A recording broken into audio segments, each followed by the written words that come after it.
आणि या संदर्भात अधिक माहिती देण्यासाठी आमचे प्रतिनिधी प्रदीप कापसे आपल्यासोबत आहेत। प्रदीप, मध्यवर्ती ठिकाणी सदाशिव पेठेमध्ये हा अपघात झालेला आहे, नेमकं काय घडलंय, विद्यार्थ्यांची प्रकृती कशी आहे? सध्या विद्यार्थ्यांना संस्कृती हॉस्पिटल आणि मोडक हॉस्पिटलमध्ये जे आहे ते उपचारासाठी दाखल करण्यात आलेलं आहे। मात्र मध्यवर्ती भागामध्ये असणाऱ्या भावे हायस्कूलच्या जवळ एमपीएससी करणारे विद्यार्थी याच्यामध्ये असल्याची माहिती मिळते। खरं तर संध्याकाळच्या वेळेस चहाच्या टपरीवरती विद्यार्थी जे आहेत ते चहा पित होते, मात्र हिंदाई ऑरा कार जी आहे त्या ऑरा कारनं जवळपास 12 जणांना उडवल्याची माहिती आहे। या सध्या जखमींवरती मोडक आणि संचित रुग्णालयामध्ये जे आहे ते भरती करण्यात आलेलं आहे, त्यांच्यावरती उपचार सुरू आहेत। विश्रामबाग पोलीस ठाण्याचे वरिष्ठ पोलीस अधिकारी त्याचबरोबर पोलीस कर्मचारी जे आहेत ते घटनास्थळावरती दाखल झालेले आहेत। या संदर्भातली आणखी काही माहिती जी आहे ती थोड्या वेळात आपल्याला प्राप्त होईल। मात्र पुण्यासारख्या शहरामध्ये आपण पाहतोय की सातत्यानं याआधी ड्रिंक अँड ड्राईव्हच्या मोठ्या प्रमाणावरती घटना घडलेल्या होत्या, मात्र आजचा झालेला अपघात जो आहे तो नक्की कशामुळे झाला याची माहिती अद्यापपर्यंत मिळू शकलेली नाही। मात्र सध्या पोलीस जे आहेत ते घटनास्थळावरती दाखल झालेले आहेत। जवळपास 12 विद्यार्थ्यांचा याच्यामध्ये समावेश असल्याची माहिती मिळते।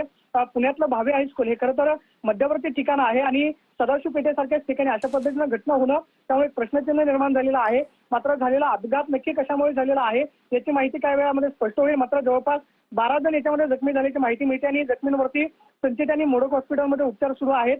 विश्रामबाग पोलीस ठाण्याचे वरिष्ठ पोलीस अधिकारी आणि कर्मचारी जे आहेत ते घटनास्थळावरती दाखल झाले। नक्कीच प्रदीप, मात्र ज्या कारने उडवलं त्याचा चालक पळून गेलेला आहे की तो पोलिसांच्या हाती सापडला, या संदर्भात काही अपडेट्स कळालेत का? सागर, सध्या पोलीस जे आहे ते घटनास्थळावरती दाखल झालेले आहेत। मात्र कदाचित थोड्या वेळानंतर या सगळ्या घटनेची माहिती जी आहे ती सुद्धा पोलिसांकडून दिली जाईल। मात्र जी प्राथमिक माहिती मिळते याच्यामध्ये हिंदाई ऑरा कार जी आहे ते असल्याची माहिती मिळते।